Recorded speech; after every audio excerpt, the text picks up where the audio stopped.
Welcome to Nalevate Entertainment, where we take you on a journey of overcoming adversity and finding strength in the unlikeliest of places.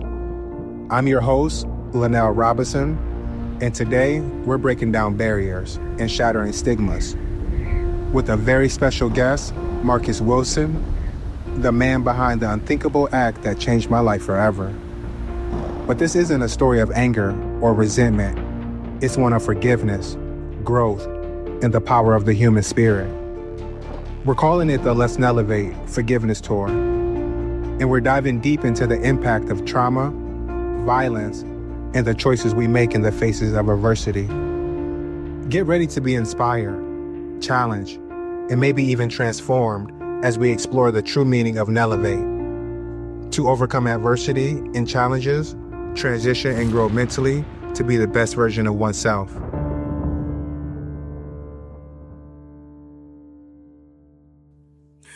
All right, everyone. My name is Dr. Wilson, and I am going to be the mediator today for Nalevate Entertainment. I will be speaking with both gentlemen today, and they're going to take us back on a journey. So, Lanale, can you take us back to September 12th, 2021? What happened that day, and how did it change your life forever? Well, there's great counsel in conflict. September 12, 2021 was a day that changed my life forever. I was out celebrating my 34th birthday when I ran into a childhood friend, Marcus, who's with us here today. An unfortunate situation led to a verbal altercation, which escalated into a physical confrontation. And I fell over a barrel, landing on my neck in a way that caused a C5, C6, C7, incomplete spinal cord injury. I was diagnosed with quadriplegia, paralyzed from the neck down, and told I'll never walk again. But today, I'm not only walking, I'm thriving. This experience has given me a new perspective on life, teaching me to focus on what I can give rather than what I can get. As a spinal cord injury survivor, I found a sense of purpose in inspiring and helping others. My trauma doesn't define me. It's become a catalyst for growth and the reminder that every day is an opportunity to add value and make a difference. Very powerful. All right. So, Marcus, what was going through your mind in the moments leading up to the incident, and how did you process what happened afterwards? Well, for the most part, everything was pretty much going pretty good. I really just thought that we was going to go out for drinks for his birthday. And after the incident happened, I couldn't really believe it. And I never really thought that the outcome would ever be what it was. Okay. So, Marcus, how has this incident affected your relationships with your loved ones? And what steps have you taken to repair and reveal those relationships? Well, it made me actually stop and take a real good look at myself and how I was living life and how I cared about the ones that I loved. And removing myself and focusing on rebuilding and repairing my mind, it really helped me and showed up for more so for the better of me. I started looking at what I could change about myself so I could be a better partner, friend, and a family member just moving forward in life. That is totally growth. I really like that. All right. So, Lanale, back to you. What was going through your mind when you decided to forgive Marcus? And what did that process look like for you? Forgiveness wasn't a process of letting go of anger or resentment for me. It was about choosing to focus on the solution, not the problem. I took accountability for my part in the situation and decided to approach it with positivity and empathy. I knew that dwelling on negativity would only hinder my healing, so I chose to focus on a bigger picture. I remember that Marcus is a person with family, loved ones, and a life beyond this incident. I didn't want to perpetuate a cycle of violence or hurt. Instead, I wanted to break it. I always believed in taking the high road, even when it's hard, Forgiving Marcus wasn't about him. It was about me, my healing, and the person I wanted to become. It was about choosing love, compassion, and understanding over anger and resentment and honesty. I've never felt anger or bitterness towards him, only a desire to move forward and to inspire others to do the same. Okay, absolutely. All right, so this is a question for both of you. So how did you think this experience has changed your perspective on violence, in conflict, resolution, and what message do you want to share with others? Marcus, I'm actually going to start with you. Well, it changed my perspective a lot when it comes to conflict resolution. Just because you have a conflict doesn't mean that the resolution should end in violence. It's one thing to have a conflict with words, and we call them arguments.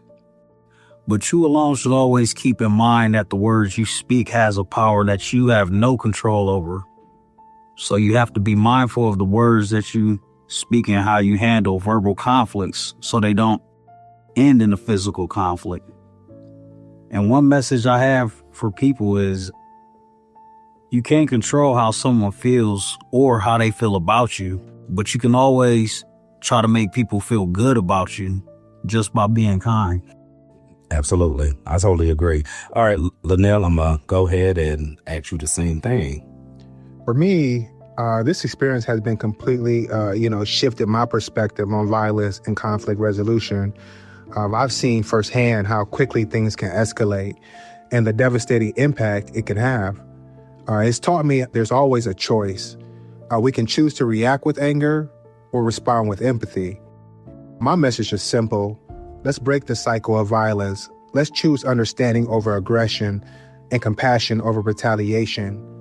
Conflict is inevitable, but violence is a choice. I've learned that true strength lies in restraint, empathy, and forgiveness. And I'm living proof that even in the darkest moments, there's always a way forward. And it starts with choosing love over hate. Absolutely. I agree. All right. So again, this is a question for the both of you. What's one thing you wish you had known or done differently? And how has this experience shaped your priorities? And Lanale, I'm going to go ahead and start with you with this one. One thing I wish I'd have known is that a night out can turn into a split second. Again, one night out, it can turn in a split second. Being out celebrating with friends and having a few drinks led to a lapse in judgment. Absolutely. And things escalated quickly. If I could go back, I'd handle things differently. This experience has taught me to prioritize my well-being and make intentional decisions. Now, I'm more mindful of my surroundings and the company I keep. It's a reminder to focus on what truly matters, which is my health, relationships, and purpose. Alrighty, thank you for that. Marcus, the same question that I asked him, I'm gonna go ahead and ask you. Can you kind of tell us your perspective on that? One thing I wish I'd have done differently is being more mindful of my words. I didn't realize the power that I could have on others just from what I speak. And now I prioritize thinking before I speak, and I listen more intentionally.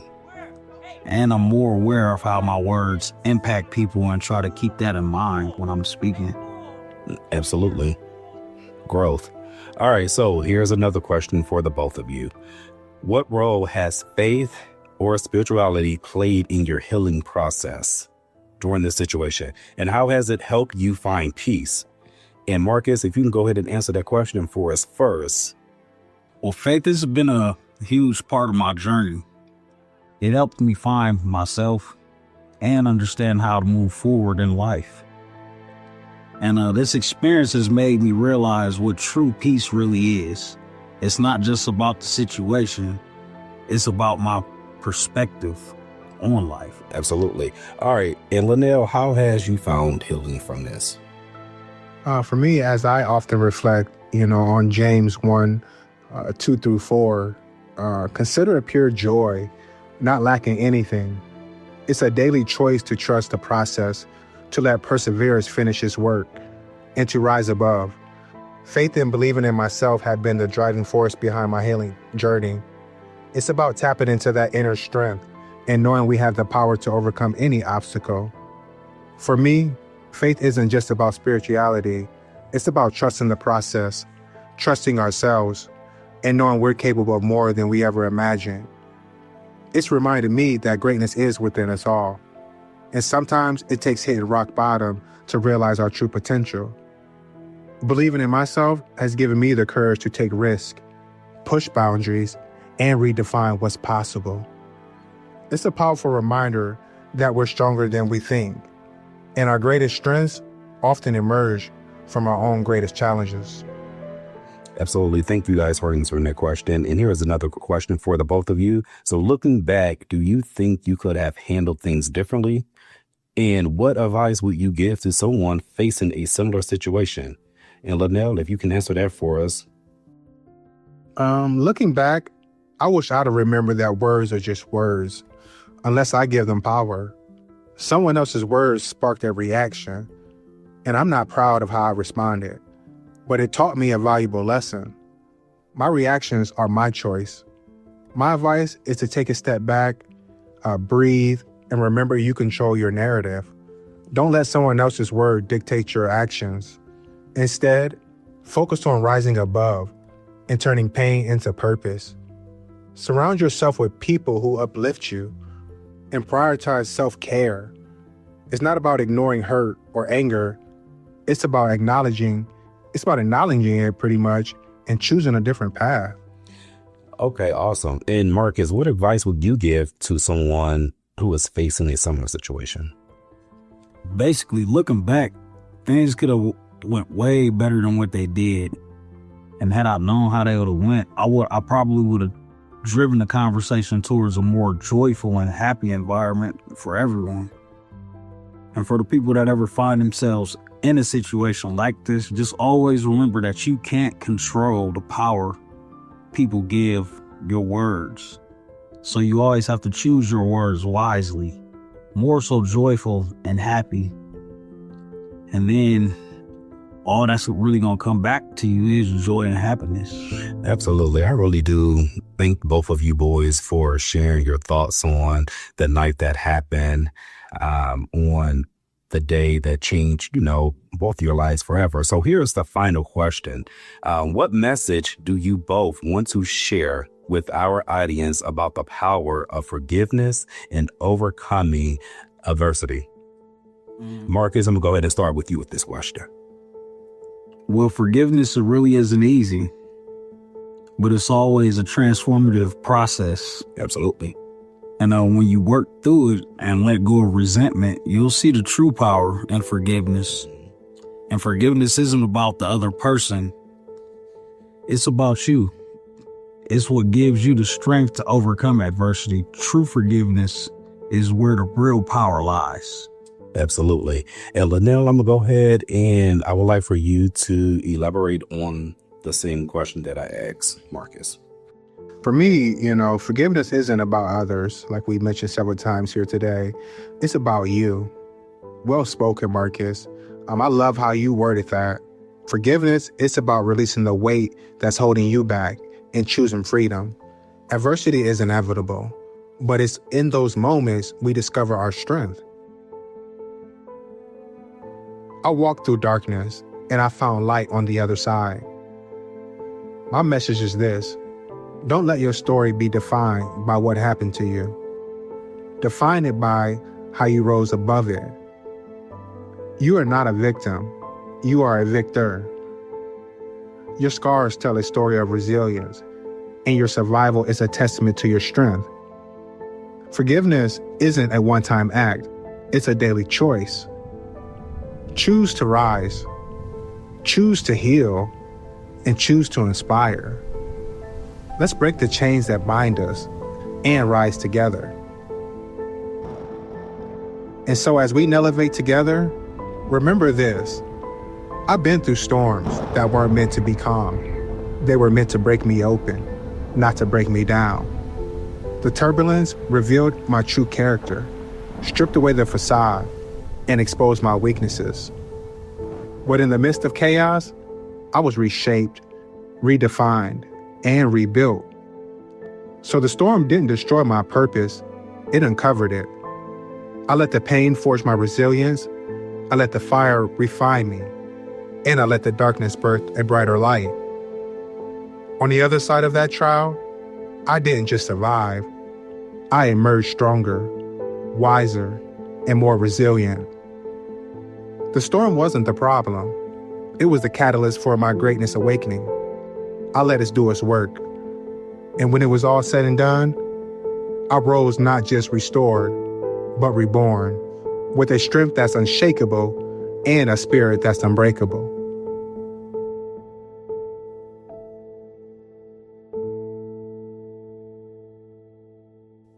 So as we wrap up this raw and real conversation, I want to leave you with a challenge. What if the greatest victory isn't winning the fight, but in rising above? Marcus and I are proof that even in our darkest moments, forgiveness and growth are choices we can make. Listeners, what's your Nalevate moment? Share it with us. If you're struggling with forgiveness, if you're dealing with trauma or adversity, there are resources available. Check out local support groups or online resources like Mental Health America, or check out Disability Rights Ohio, or you have United Spinal Association of Northwest Ohio for support. Joining a support group can be incredibly helpful. To learn more, my author website is nalevate.com. I want to thank you guys for joining us on this episode of Nalevate Entertainment, where we overcome, we rise, and we elevate together. Until next time, greatness is within us all. Let's Nalevate.